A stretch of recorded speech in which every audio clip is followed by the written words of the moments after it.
Mafia Mukhtar बेचैन है। Banda jail की कालकोठरी में उसकी धड़कनें तेज हैं, रातों की नींद उड़ चुकी है। एक ऐसा खौफ है जो मुख्तार अंसारी को सोने नहीं दे रहा। जो माफिया कभी दनादन गोलियां बरसाता था, रिवॉल्वर का ट्रिगर बेखौफ होकर दबाता था, आज उसके हाथ कांप रहे हैं, तेवर ढीले पड़ गए हैं, कंधे झुक गए हैं। मुख्तार अंसारी काफी सालों से जेल में बंद है, लेकिन पिछले कुछ दिनों से ज्यादा परेशान है। उसने जेल में किसी से भी बात करना बंद कर दिया है, बस हर वक्त चुपचाप और गुमसुम रहता है। कभी अपने तेवर के लिए मशहूर ये माफिया आखिर क्यों बदल गया है? जिस जेल ने सालों तक उसकी नींद नहीं उड़ाई, वही जेल अब इस माफिया को काटने को क्यों दौड़ रही है? आखिर वो कौन सा डर है जिसने माफिया की नींद उड़ा दी है? पिछले कुछ महीनों में मुख्तार अंसारी के तेवर क्यों बदल गए हैं? जेल में बंद मुख्तार अंसारी की नींदें क्यों उड़ चुकी हैं? असल में माफिया मुख्तार के गुनाहों का एक एक कर हिसाब हो रहा है, और इन्हीं गुनाहों में से एक का हिसाब अगले 24 घंटे बाद होने वाला है। गैंगस्टर मामले में 8 अगस्त को गाजीपुर की एमपी एमएलए कोर्ट में सुनवाई होनी है।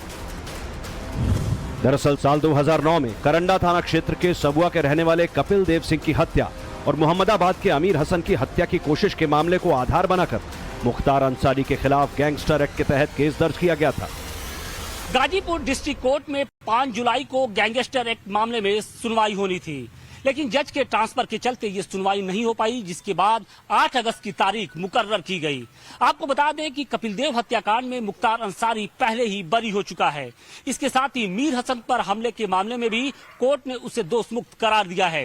लेकिन जिस तरीके से गैंगस्टर एक्ट मामले में सरकार की ओर से पैरवी की जा रही है, उसके बाद सुनवाई के बाद फैसला क्या आएगा, इसे लेकर मुख्तार अंसारी की धड़कनें बढ़ी हुई हैं।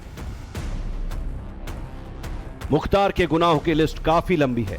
उसे एक में सजा होती है तो दूसरे में सुनवाई शुरू हो जाती है, ताकि उसे उसके गुनाहों की सजा दी जा सके। 17 अगस्त को बाराबंकी एम्बुलेंस और गैंगस्टर मामले में सुनवाई होनी है। मामला उस वक्त का है जब बाहुबली मुख्तार पंजाब की रोपड़ जेल में बंद रहने के दौरान पेशी के लिए एम्बुलेंस का इस्तेमाल करता था, जो फर्जी कागजों के जरिए रजिस्टर कराई गई थी। मामले का खुलासा होने के बाद एम्बुलेंस प्रकरण और गैंगस्टर एक्ट में बाराबंकी की ACJM 19 और MP MLA कोर्ट ने मुख्तार अंसारी और उसके 12 गुर्गों पर आरोप तय कर दिए हैं। अब उन्हीं मामलों को लेकर सुनवाई चल रही है। इधर 2 सितंबर को भी माफिया मुख्तार के गुनाहों की किताब कोर्ट के सामने खुलेगी। साल 2010 में हुए राम सिंह मौर्य दोहरे हत्याकांड और विधायक निधि दुरुपयोग को लेकर कोर्ट में सुनवाई होगी। योगी राज में मुख्तार के पास अब ना तो बाहुबली वाली पहचान बची, ना ही गैंगस्टर वाला रुतबा। योगी ने न सिर्फ मुख्तार बल्कि मुख्तार के पूरे क्राइम सिंडिकेट का टाइम खराब कर दिया, बल्कि मुख्तार एंड फैमिली के गुनाहों का हिसाब भी किया जा रहा है। बाहुबली मुख्तार पर 60 से ज्यादा केस दर्ज हैं। 7 राज्यों में फैले मुख्तार के काले साम्राज्य की करीब 700 करोड़ की प्रॉपर्टी पर कार्रवाई हो चुकी है। 2017 से 15 अगस्त 2022 तक मुख्तार की 22 करोड़ की चल संपत्ति जब्त हुई। 2 अरब 80 करोड़ की संपत्तियों पर बुलडोजर चला। 1 अरब 82 करोड़ से ज्यादा गैंगस्टर एक्ट के तहत जब्त हुई। वहीं अगस्त 2022 तक 448 करोड़ की संपत्ति जब्त कर मुख्तार की कमर तोड़ दी गई है। योगी ने मुख्तार से उसकी पहचान और नाम छीन लिया है। योगी उसके साम्राज्य को खत्म कर रहे हैं। योगी का टारगेट मुख्तार के इतिहास को मटियामेट करने का है। पिछले 1 साल में मुख्तार के रिश्तेदारों पर, गुर्गों पर भी एक्शन हुआ। दूसरे फेज में मुख्तार की 223 करोड़ की संपत्ति को जब्त किया गया। लखनऊ में मां और भाई की 8 करोड़ की संपत्ति सीज हुई। मुख्तार के करीबी मोहम्मद सुहेल मुहाजिद की 1.5 करोड़ की संपत्ति जब्त हुई। शूटर उमेश राय की 4 करोड़ 60 लाख की, उमेश की मां की 60 लाख की। इसके अलावा मुख्तार की 127 करोड़ की बेनामी संपत्ति भी जब्त हुई।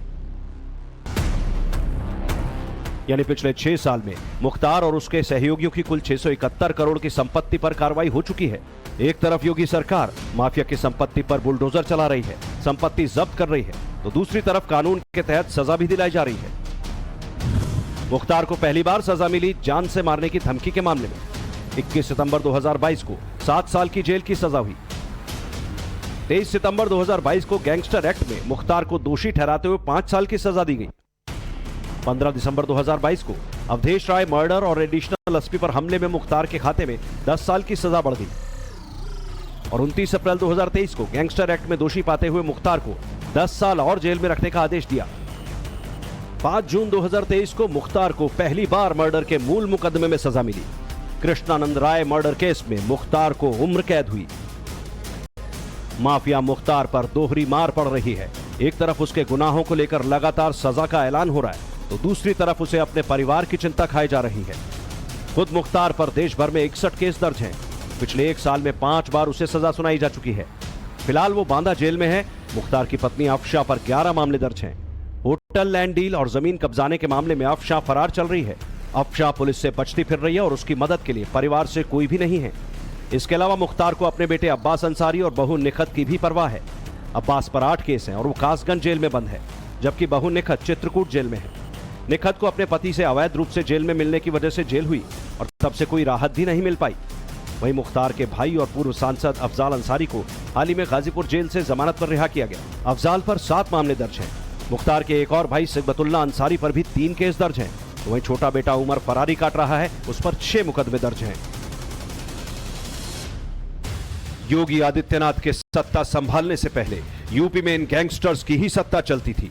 कभी मुस्लिम तुष्टीकरण के नाम पर तो कभी जीत की गारंटी के नाम पर सारी सरकारें इन्हीं के आगे नतमस्तक होती थी।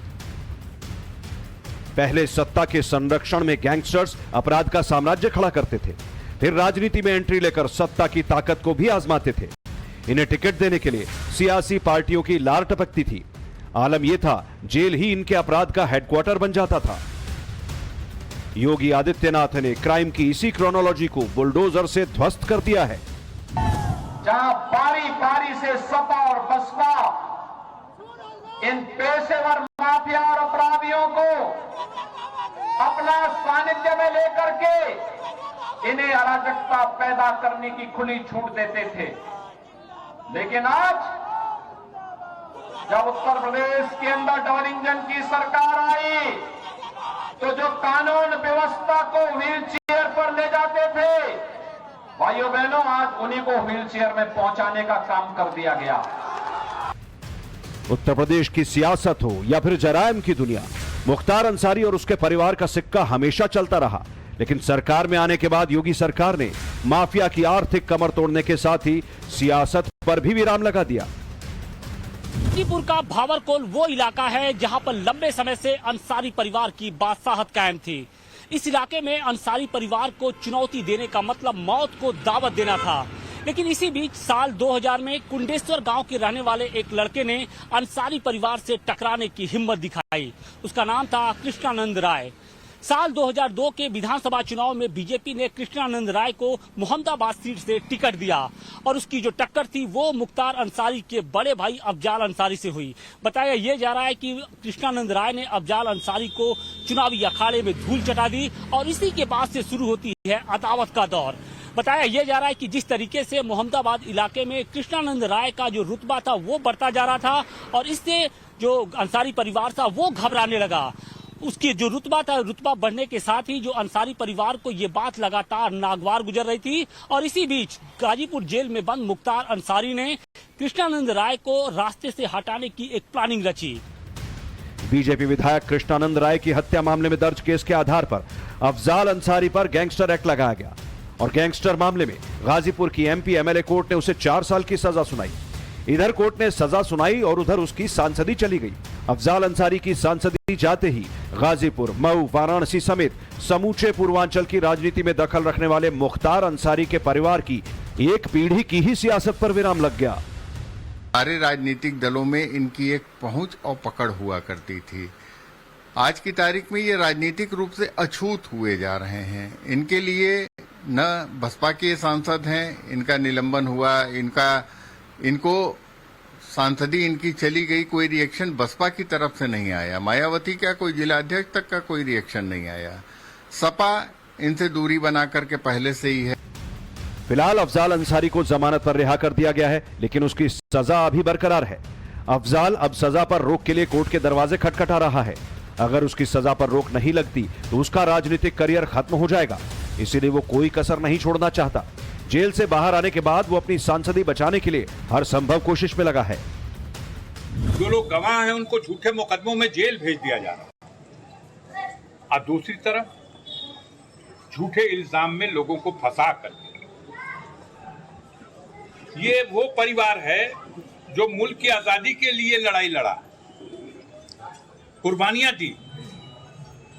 ये वो खानदान है जिसने मुल्क की हिफाजत के लिए। मुख्तार के खिलाफ योगी ने ऐसा चक्रव्यूह रचा कि माफिया अंसारी फैमिली का जो वर्चस्व पहले हुआ करता था वो अब मिट्टी में मिलता जा रहा है। माफिया एंड फैमिली को कोर्ट से सजा पर सजा सुनाई जा रही है, तो दूसरी तरफ राजनीति की आड़ में ये अपने जिस मिशन को पूरा करना चाहते थे वो ध्वस्त हो गया है। इसे इत्तेफाक ही कहेंगे कि पिता मुख्तार और बेटे अब्बास की राजनीति क्राइम और एफआईआर लिस्ट लगभग एक जैसी है। मुख्तार पर जब पहला केस दर्ज हुआ तब वो 25 साल का था और अब्बास पर पहला केस दर्ज हुआ तब उसकी उम्र 27 साल थी। मुख्तार अंसारी ने साल 1996 से 2017 तक मऊ सीट पर कब्जा बनाए रखा और अब्बास अंसारी भी पहली बार मऊ सीट से ही विधायक बना। खुद को सेफ रखने के लिए मुख्तार अंसारी ने पंजाब की जेल को चुना। उसी तरह भगौड़ा अब्बास सबसे पहले पंजाब ही भाग कर गया। अब्बास ने काफी कुछ अपने पिता को कॉपी किया है और अब्बास का मतलब आप मूंछों से ही नहीं, चलने का, बात करने का, मुख्तार की भी बातचीत करने में मुख्तार हाथ हिला करके जिस तरीके से मुख्तार के अपने लोगों से भी बातचीत करने की जो स्टाइल रही है, काफी कुछ अब्बास बेटे ही नहीं रहे हैं, उनको काफी कुछ कॉपी करते हैं, हर चीज में करते हैं। पिता की तरह चश्मा पहनने वाले अब्बास अंसारी ने उसी स्क्रिप्ट को आगे बढ़ाना चाहा। इसके लिए तमाम सारे दांव पेच उसने सीखे। कहते हैं अपनी हनक को मजबूत करने के लिए अब्बास ने जेल में जाकर मुख्तार से टिप्स सीखे थे। मुख्तार ने जेल में रहकर ही बेटे के लिए फील्डिंग की। पहले समाजवादी पार्टी के नेताओं से संपर्क किया और जब 2017 में बात नहीं बनी तो फिर सुभासपा के टिकट पर चुनाव लड़वाया। मुख्तार जानता था उसका बेटा या तो मऊ या फिर उसकी पुरानी सीट घोसी से चुनाव लड़ जाए तो उसका सियासी करियर शुरू हो जाएगा। हालांकि तब यह दांव फेल हो गया। मुख्तार नहीं चाहता था कि जिस इलाके में उसके नाम और खौफ का शोर है वहां कोई और अपना दावा ठोके। इसीलिए 2022 में उसे सुभासपा से विधायक बनवा दिया और इसी के बाद अब्बास अंसारी के हौसले बुलंद हो गए, जिससे योगी राज में दम तोड़ते देर नहीं लगी। नवंबर 2022 में 12 घंटे की पूछताछ के बाद अब्बास को ईडी ने हिरासत में ले लिया और उसके बाद से वो जेल में बंद है। मुख्तार एंड ब्रदर्स या यूं कहें कि मुख्तार एंड फैमिली का सियासी रसूख खत्म हो चुका है। अफजाल अंसारी की सांसदी गई तो ना समाजवादी पार्टी सामने आई ना ही बहुजन समाज पार्टी, जिससे एक बात तो साफ है कि सभी ने मुंह मोड़ लिया है। लेकिन जिस पार्टी के सिंबल पर अब्बास चुनाव लड़कर विधायक बना, अब वो पार्टी एनडीए में शामिल हो चुकी है। लेकिन यूपी के डिप्टी सीएम केशव प्रसाद मौर्य ने साफ कर दिया कि अब्बास अंसारी एनडीए में शामिल नहीं होगा। विकास राजभर जी ने स्पष्ट कर दिया है वो जरूर उनके चुनाव निशान पे लड़े हैं, लेकिन वो एनडीए का हिस्सा नहीं है। वो सपा के मुखिया श्री अखिलेश यादव जी, जो जिनकी पार्टी स्वयं अब समाजवादी पार्टी बनने वाली है, उन्होंने कहा है, ऐसा उन्होंने मुझसे भी बात करके बताया था, वह एनडीए का हिस्सा सोहनदेव भारतीय समाज पार्टी है, कोई अंसारी परिवार नहीं है। योगी का मैसेज लाउड एंड क्लियर है। मुख्तार की सारी मुख्तारी हवा होगी। माफिया ने जो गुनाह किए हैं उसका हिसाब कानून के मुताबिक होगा और जो खौफ उसने खड़ा किया था उस पर इंसाफ की नींव तैयार की जाएगी। सूत्रों के मुताबिक मुख्तार अंसारी की जमीन पर प्रधानमंत्री आवास बनाने का रास्ता साफ हो गया है। लखनऊ के डॉली बाग की अवैध संपत्ति पर 72 फ्लैट बनाए जा सकते हैं। इसके लिए एलडीए की तरफ से डीपीआर का ड्राफ्ट तैयार किया गया है। मुख्तार के लिए यह इसलिए शॉकिंग है क्योंकि योगी पूरी फैमिली को जेल भेजने का चार्ट बना चुके हैं। सूत्रों का दावा है मुख्तार के छोटे बेटे उमर के खिलाफ एफआईआर जारी रहने के बाद गिरफ्तारी के चांस बढ़ गए हैं। Bureau report, times now Navbharat.